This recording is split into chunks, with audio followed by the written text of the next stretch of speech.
Hey guys, Kevin Yates here from yatesperformancetraining.net. Just a quick video today. Still early in the morning, that's why I'm almost whispering. My daughter's upstairs sleeping still. So I'm just coming back from training the groups, and I got a question from a subscriber on my newsletter. She was asking about rib injuries, alignment, injuries, what to do about it, when to seek treatment, and things like that. So basically, when dealing with an injury, now, and let me just kind of preface this by saying that the type of rib injury I'm talking about is not like somebody kicking you in the ribs and breaking your ribs, or you get punched or something like that. I'm talking about like nagging pain, non-contact injuries, ribs that kind of pop out of place, or weird things, kind of like that. So one of the best things you can do, what I look at, first of all, is I don't just look at the rib. I kind of look at what's going on in the body that's causing it. Because, the rib pain, or if you have shoulder pain or neck pain, whatever, those are just like the symptoms. So we never just want to deal with the symptom. We want to find what the cause is. Because when you deal with the symptom, they keep coming back. If I deal with a painful shoulder, the shoulder pain is going to end up coming back if I don't eliminate what's causing it in the body. So things with ribs, often you can have rib problems, you can have shoulder problems, neck problems, back problems. And here's the big thing I look at, is the stability of the spine.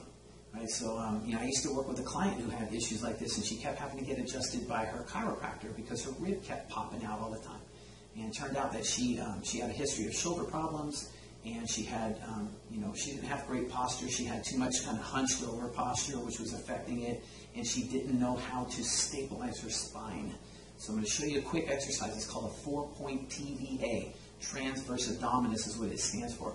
And the transverse abdominis is the deepest muscle in our abdominal wall that actually helps to stabilize the spine.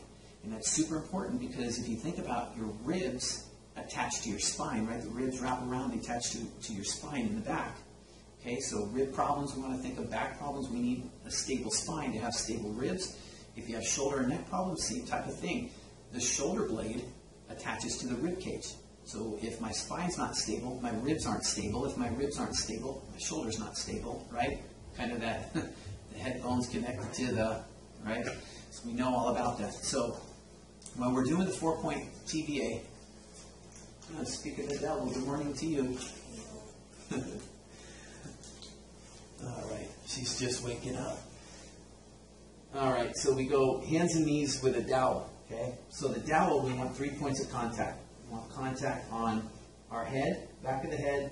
We want between the shoulder blades, and we want like the, basically like the tailbone area, the sacrum, okay? What you want for space is to put your hand between your lower back and the dowel, and you just want a good enough space to where you can fit that hand back there. Maintain 3 points of contact, and all we're going to do is we're going to practice breathing into your belly. And when you breathe, your belly drops down toward the floor, fills with air, and then we breathe out. And as we breathe out, we pull the belly button up toward your spine, right? So we're just pulling it up there. We're not trying to kill it, just enough to where you feel it kind of pull up there, and then holding that position for 10 seconds, 20, maybe 30 seconds at a time, holding it, and then relaxing, breathing air into the stomach, and then repeat. So as I do the drawing in, what I want to make sure is that I'm not dropping my head, I'm not losing any points of the 3 points of contact with the dowel. Okay, I don't want to pull my belly button in and then round my spine. That's the purpose of having the dowel. You see how that dropped when I moved? That's what it'll tell you. The dowel will tell you everything if you're doing the exercise properly, okay? So that is a great exercise to help with these types of rib problems, even shoulder, back, kind of neck problems, all right? Give it a go. Let me know how it goes. And, about seeking treatment and everything, the one thing is if you do get treatment, like chiropractic treatment, whatever adjustments, the one thing I would do is to make sure that as soon as you can after the adjustment, you do a stabilization type of exercise. Right? So it's one thing to get adjusted and put kind of, bones back in place where they belong, but you want to be able to reinforce how to keep it there. Right? Just getting adjusted doesn't teach your body how to keep yourself in place. You have to train that by training the muscles of your body to hold you together. So as soon as possible, if you get an adjustment, right after that adjustment, you want to do a stabilization type exercise to reinforce the adjustment, to help it hold into place. All right? So anyway, hope that helps. And till next time, this is Kevin Yates. Let me take care, and I'll see you soon.